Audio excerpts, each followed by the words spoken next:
Welcome to Daily Plunge.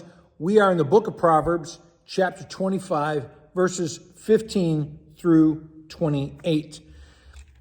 The last passage talked about setting your heart, setting your will on God's ways. And we recognize that walking in God's ways, having self-control, is literally a gift from the Holy Spirit, as Paul speaks about in the second letter to Timothy, chapter 1, verse 7, right? Self-control is a gift. And so this next passage really is about living in that walk of wisdom, the way of the Lord, about having self-control, and ultimately just being a good neighbor, right? Being a person guided by God. And it starts off with, having patience and a gentle tongue. I mean, having open communication and not being angry with people, that goes a long ways. Talks about honey. Now, you have to remember, they didn't have all the sweets and junk food we did. Honey was the candy bar of their day. And so don't eat too much, find the right balance in your life. And all of this all of Proverbs, all of this passage is about having the right balance and really the things that you want to have very little of in your life. And so he goes on to say, don't spend too much time in your neighbor's house. As my wife says, guests and fish begin to stink after 3 days, kind of thing. Verse 18 talks about how, lies, false testimony, they're like assault weapons against someone. They don't bless somebody, they hurt somebody.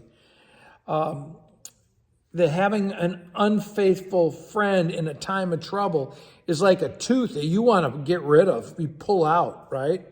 Yank it out of your life.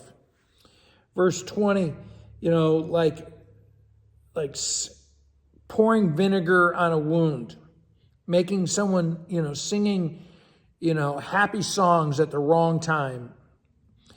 It's about, again, being a good neighbor and reading the room and knowing where people are and being attentive to that. Verse 21 through 22. Now, this is quoted by Paul in Romans chapter 12, verse 20. But it's also picked up by Jesus in Matthew 5. And the basic idea is, if your enemy wants something from you, bless them. Let the judgment be upon them, not upon you, right? You do what God calls you to do. Verse 23, a sly tongue is, that's, where someone slips in a condescending, sly word against you. It cuts you, and how it's meant to provoke a reaction, not meant to bring about a blessing or new behavior. Talks about living with people who like to fight, and it'd be better just to leave the house than live on the roof than to have to dwell with them. And again, too much sugar, too much honey, not good for you. Lastly, he talks about a dirty garment, a polluted well.